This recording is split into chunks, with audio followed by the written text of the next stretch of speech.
This is exclusive video of Elon giving a lecture at the home he used to own in Bel Air. Is everybody listening? He didn't think regular schools were doing a good enough job of preparing kids.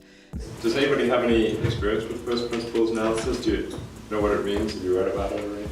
He's a big proponent of teaching people to think based on first principles, which is figuring out how things work by boiling them down to the basics.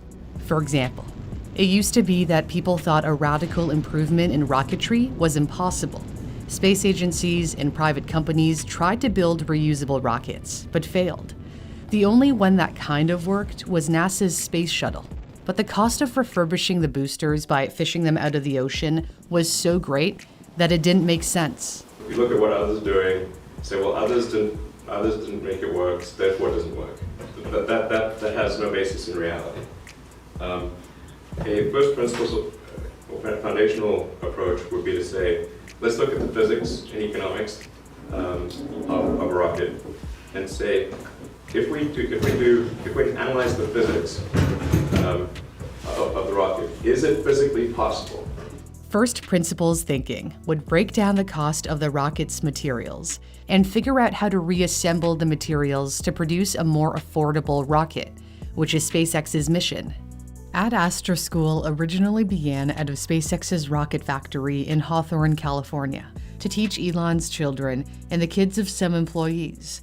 Then it moved to his house for a couple of years, the one that formerly belonged to Gene Wilder. Elon was a guest lecturer. The teacher who helped create the curriculum was Josh Don. Hey, Josh. Hey, Cindy. Don taught one of Elon's sons at a private school for gifted children in LA.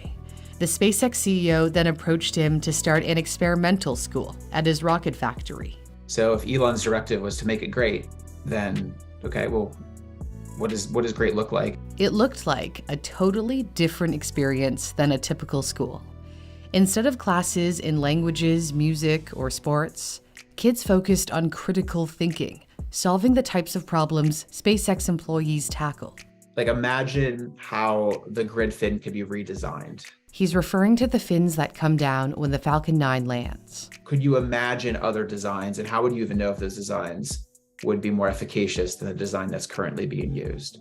The lesson of first principles is to not be bound by what's already been done. You don't have to create grid fins of the same design, size, or material.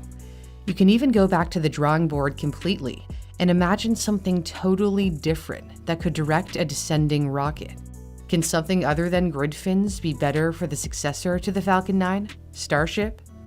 There were also questions related to Tesla, as students had exposure to Tesla's design studio within SpaceX's Hawthorne factory.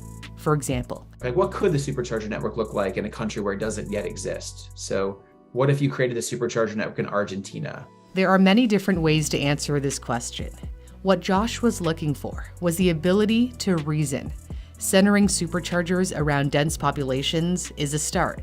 And then the next question is like, well, where do we go next? And the way that they reason through that is really interesting, because then they're seeing these like multiple pathways that they could approach. And one of the ways that you can help them is limit the number of superchargers that they could build. So if you could only build, 50 superchargers in the country of Argentina for that first year, where would those 50 be? And this is high-level thinking at a really young age. It's remarkable what kids are capable of when you give them opportunities where they have decisions to make.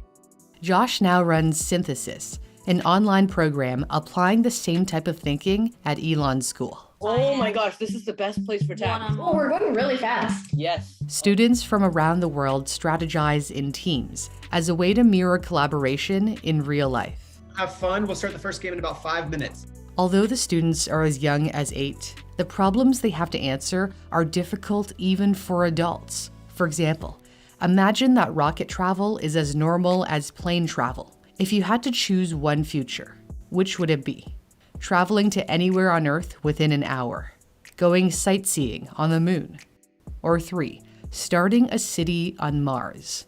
Again, there's no right or wrong answer. But the idea is to start wondering, like, well, which will come first and which one will change human life on here on Earth most?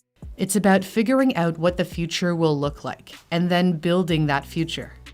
In the way that Tesla is looking to disrupt transportation and SpaceX, the rocket industry, Elon is reimagining the future of education. Although his original private school is no longer running, he's opened up another Ad Astra school at SpaceX's Starbase in Texas with a few dozen students. Will this type of education produce the next great